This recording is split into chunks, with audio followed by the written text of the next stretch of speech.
বলেছিলাম একটা mini blog নিয়ে আসবো, তাই আসা। আসলে খুব বেশি ভিডিও ক্লিপ নিতে পারিনি, সে কারণে ছোট্ট একটা ভিডিও মেক করে আপনাদের সামনে এসেছি।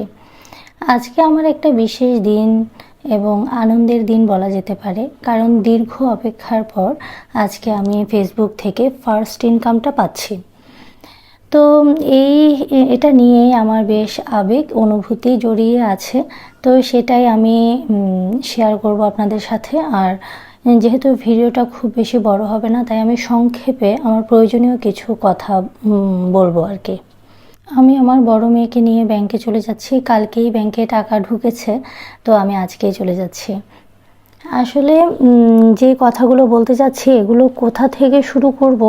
আচ্ছা, আমি শুরু করি ঠিক এভাবে যে আমি ফেসবুকে কাজ করা শুরু করি বেশ কয়েক মাস আগে থেকে। এই কাজ করার পেছনে প্রথম এবং প্রধান এবং অন্যতম কারণ হচ্ছে আমি একদিন হুট করেই মনিটাইজেশন পেয়ে যাই, যেটা আমার ধারণার বাইরে ছিল। আমি কখনোই ভাবিনি মনিটাইজেশন পাবো। এমনকি মনিটাইজেশন কি এটা নিয়েও আমার কোনো কিছু আগ্রহ বা কোনো কিছুই ছিল না।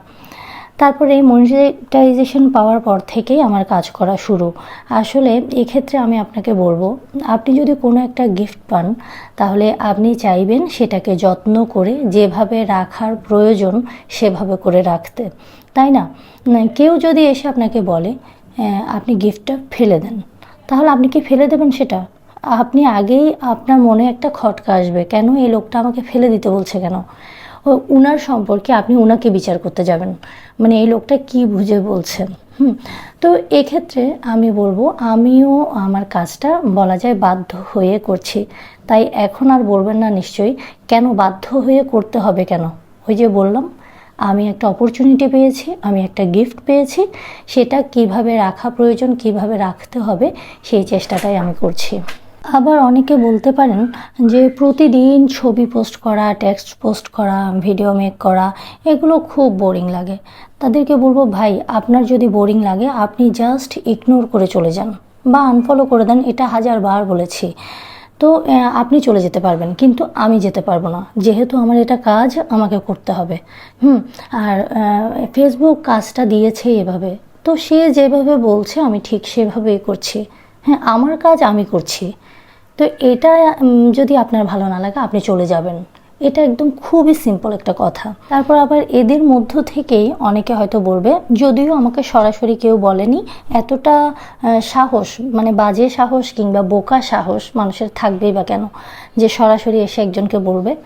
তো কেউ হয়তো বলতে পারে যে আপনার মানে এই যে এইসব ভিডিও মেকিং, এই যে কন্টেন্ট ক্রিয়েটিং, এগুলোর কারণে ব্যক্তিত্ব নষ্ট হচ্ছে। তাদেরকে বলবো, আগে ব্যক্তিত্ব জিনিসটা কি সেটা শুধুমাত্র শব্দের মতোই উচ্চারণ না করে এই যে ব্যক্তিত্ব জিনিসটা কি সেটা জানুন, সেটা বুঝুন। আর এই যে শুভ সকাল, শুভ বিকেল, শুভরাত্রি এগুলো বলতে হচ্ছে, এগুলো ফেসবুকের কাজ হিসেবে আমরা বলছি। হয়তো একটা সময় আসবে যখন আমি আমার বেটার ভার্সন কিংবা আমার বেস্ট ভার্সনে ফিরে আসব। ততদিন পর্যন্ত অপেক্ষা করুন, না হয় ছেড়ে চলে যান। যারা একসময় নাক সিটকাতো, মানে যে ফেসবুকে কাজ করে ওরা, ঠিক তারাই এখন এসে ফেসবুকে কাজ করে। কি অবাক বিষয় না? আপনি করবেন না তো? আজ এটুকুই, টাটা। আর হ্যাঁ, কিছু কথা অবশ্যই ক্যাপশনে আছে, পড়ে নেবেন। টাটা।